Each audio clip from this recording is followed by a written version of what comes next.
Hey guys, it's Koozie here again. Thank you to the 100 subscribers on YouTube. As a thanks to you guys, I'm going to make another tutorial because I had positive feedback on the last one. I put this video up in particular because my teammates overextended a lot and caused a few unnecessary issues and deaths in the game. I know the guys in my guild were probably just joking around having fun, but it still shows what happens when you have poor positioning just a few times in a game and don't show very good awareness. The three things I'm going to cover in the video today are awareness, positioning, and healing priority. This sequence is a good example of awareness, albeit pretty basic.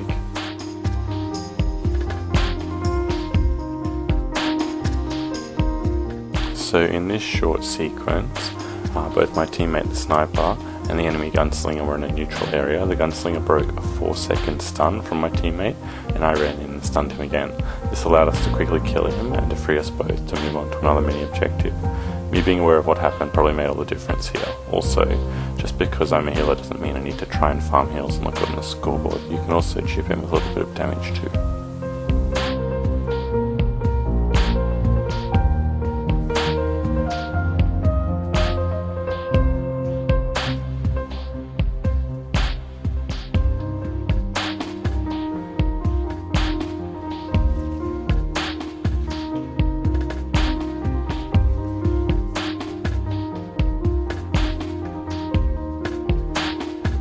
Awareness is probably what makes the difference between average and good players. Awareness refers to knowing what is happening around you and not just worrying about a single target or objective. Obsessing over that scoundrel operative healer at the back and neglecting your team's predicament is called tunnel vision. Good players often make fun of people who tunnel, even if their skill level on the character is quite high. There are plenty of very capable players who can duel extremely well, but are garbage in warzone and arenas.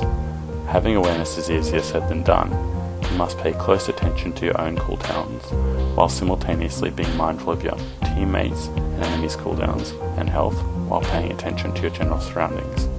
My advice to starting off with awareness is to get into chat with a few guildmates and tell each other when using some big cooldowns. For example, if you're healing and the Mara says to you, "I'm using Undying Rage," this can be a really handy piece of information. It allows you to later prioritize heals to the Mara instead of another because you know they don't have a big cooldown active and they'll be in more need of healing. After a while you won't even need them to call things like this because you'll notice the buff when you are healing them. Communication is also important and allows you to build an awareness as you start to understand what is going on around you.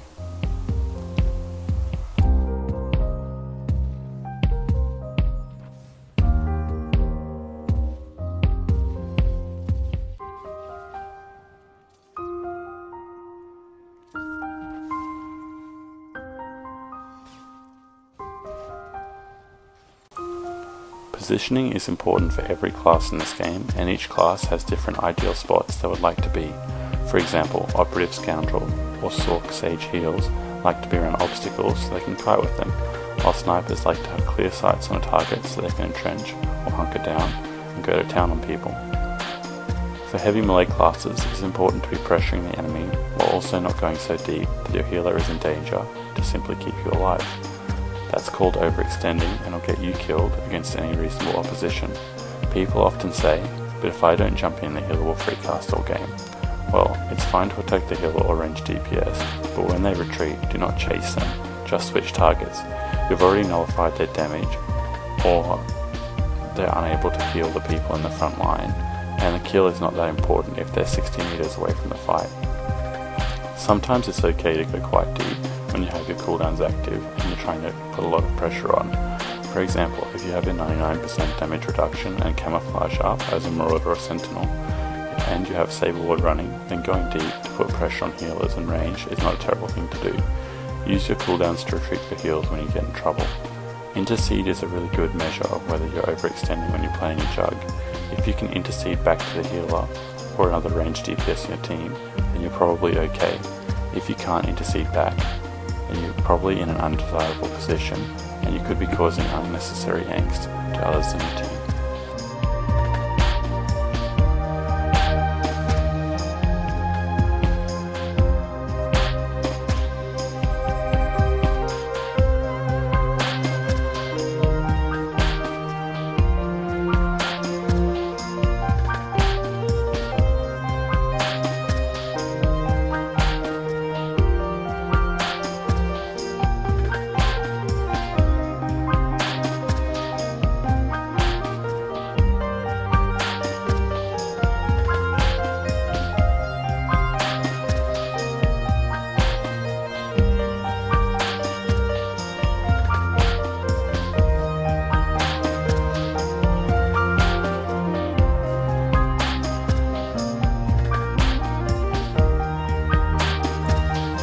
For medium range classes like Pyro Powertex, Madness Sins and Lethality Operatives, you have to be very careful when pressuring enemies deep in the back line.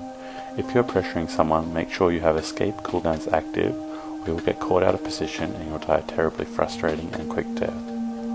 When I play as a DPS, and if I see any of these classes and specs overextended, I automatically target them because I know they're an easy kill. You will automatically draw fire from all the range classes, and the good melee players will be all over you if you extend as a medium range class. My tip would be to pressure the healers in range when they're not too deep, but to assist your team in killing the enemy melee and medium range so you don't overextend. These classes have a lot of peeling tools, particularly Powertex and the Assassins, both which have taunts, numerous stuns and a knockdown. Also, Powertex have a pull to forcibly cause an overextension, while Sins can peel with knockbacks and force slow. Going deep and tunneling a healer as a PT or a Sin does not utilise the full potential of your class.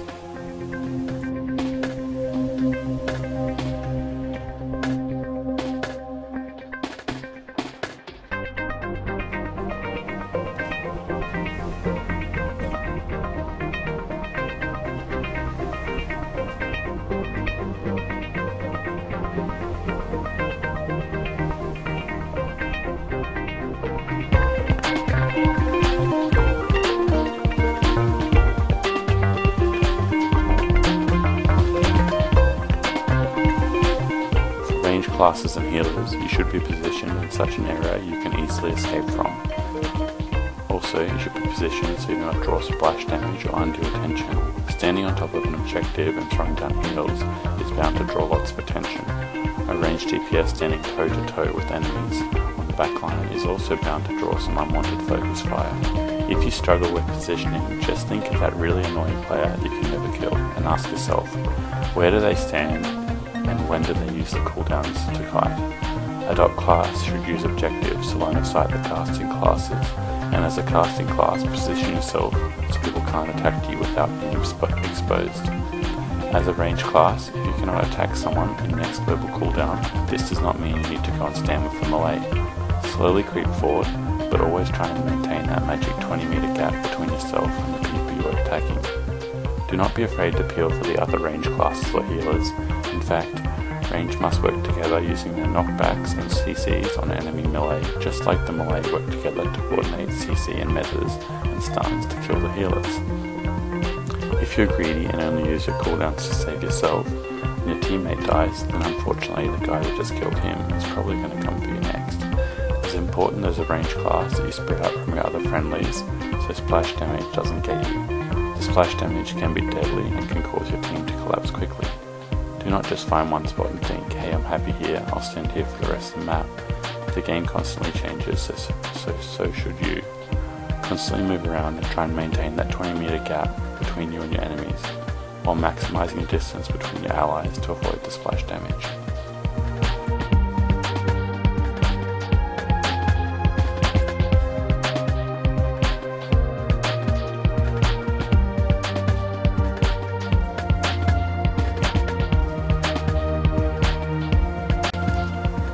This last part of the video is on healing target priority and how it changes with positioning and approximate skill.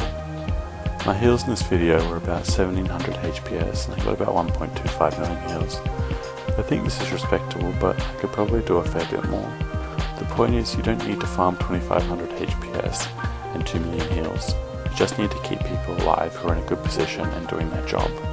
My order priority for heals in this video were number 1 mid, number 2 the sniper next to me for most of the game, number 3 the marauders at the front, and number 4 the merc healer. People often forget if they die as the healer, then everyone else is going to die straight after.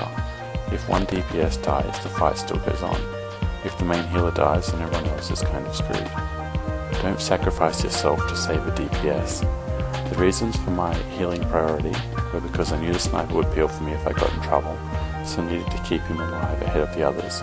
I also knew he was dishing out a high amount of damage, so it was important to keeping the objective. I knew the marauders were keeping the enemy occupied because they were all dishing out 1200 DPS, and if the marauders died, then their DPS would come after us next. Lastly, I spotted the merc as a pretty alright healer who was trying hard to keep our team alive, so he was making my job easier. At times in the video I put him in front of the marauders because the marauders overextended and me chasing them potentially keep them alive put me in a really bad position. However, because the merc is a lot more tankier healer than I am, he could eat a bit more damage while standing there and trying to heal our team. A normal target priority would be number 1 yourself, number 2 the tank, and number 3 the DPS. Also number 2 would probably be a fellow healer. I also prioritize heals to people I know are good players. It is better to keep good players alive because they are much more likely to kill enemies, protect objectives, and offer assistance when you're in trouble. The last important thing about prioritizing heals is being aware of your teammates' cooldowns. People who are low on cooldowns require more resources if they're getting focused. You need to make your decision. Either use your cooldowns to save them, or move on and heal them moderately, while not being too concerned if they die. Decisions like these can change the outcome of a match, but practice the decision making, and ultimately you'll master it after a few mistakes. I hope you've enjoyed the tutorial. Good luck, guys.